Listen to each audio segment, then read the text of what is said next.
Ito niyo po si VP Lenny sa Katipunan.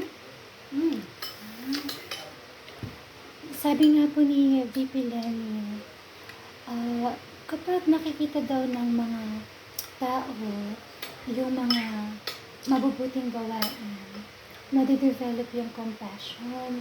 Nagugulat nga daw po siya kasi mas dumadami pala ang mga tao na mabubuti ang puso, mababait, na natutuwa sila, nagkakaroon sila ng inspiration na gumawa ng mabuti kasi nagkakaroon ng pag-asa sa sa kabutihan.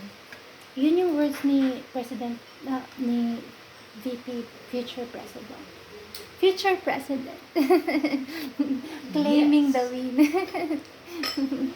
Oh, we don't mean to offend and disrespect other candidates. We are just really pro-Lenny. Of course, we respect everyone. Kasi the honest opinion regarding that matter, every candidate has a potential to make the country have the culmination to really exceed the expectation of what may seem to attend to the needs. Kasi actually, when I would like to share my opinion, I don't regard myself in a superior in a superior point of view. Hindi po recorded. I'm not trying to look at myself with a very great kind of attitude of superiority, but with the fullness of love for the country and patriotism.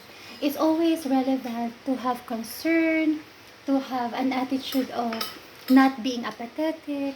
Because when I would be honest, the sincere action to a country is a cooperation. It is an action that is done by institution, group of individuals, different types of organizations that we regard with high esteem of honor and respect, because every person who wants to do good can be effective to do good, because nothing can limit a person who have a dedication and devotion to do good. That's why there are many people, even though they are not politicians or they are not associated with the great institutions that there is available to be part of, you would really see the initiative of people, because that is really relevant.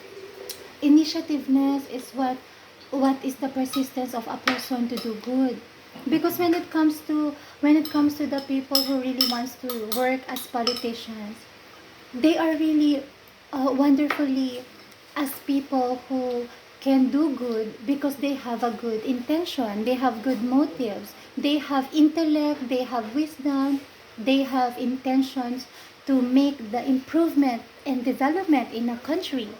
That's why it's really understandable that many people really deserve to contribute to a nation, because it is a way of communication. Like for example, the leader has no crooked language, so it means the person is really worthy of respect, and you can really acknowledge the decency of the matters because the person is trustworthy, because there is no guile in the way of language of a person, because a person is worthy of trust and respect, most especially that you can trust the person who doesn't speak anything evil and who doesn't do dishonest actions, because you can really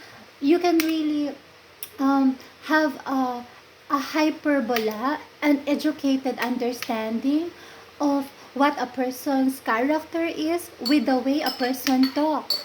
Most especially, a person's sense of integrity is very essential to be trustworthy, because that very integrity is the glory of God, because the sovereignty of the Lord is acknowledged for every leader that there is in a nation. That's why when it comes to the respect to faith, that is the number one priority, because when I would be very sincere with my opinion, the number one priority of a country to culminate, to rise up, to how the people experience a very great sense of morale, of individuality, and sense of being together in a community, having having the friendliness around the society, it all gathers all together just because of the spirit.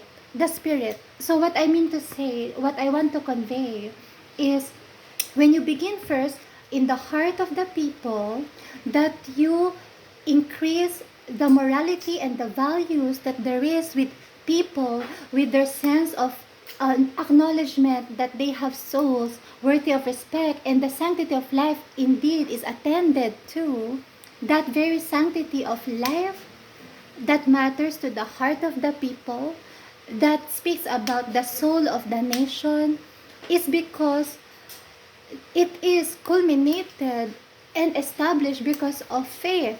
That's why when people have a very good sense of respect towards God and reverence to the Lord, you would really know that the fruits that are being done around in the country to be developed and to culminate to what it would seem to be uh, giving the success in a nation's standard of living, the eradication of criminality, the practice of justice, the ability of people to have jobs because they are not deprived for their abilities. What I mean to say is, when people have when people begin with the moral essence of the person, it all become a beginning from the heart, because that is the reality. When people begin at the heart, you will affect the soul, because it all starts from love. No matter how it may seem to be cliche or childlike, it's okay, because it's really true. Because the practice of love, when a person become a loving individual, because respect for God is first priority, it is righteousness and kingdom. And that is the number one reason why I want to vote for Leni Robredo, because I see so much of the spirit of the Lord.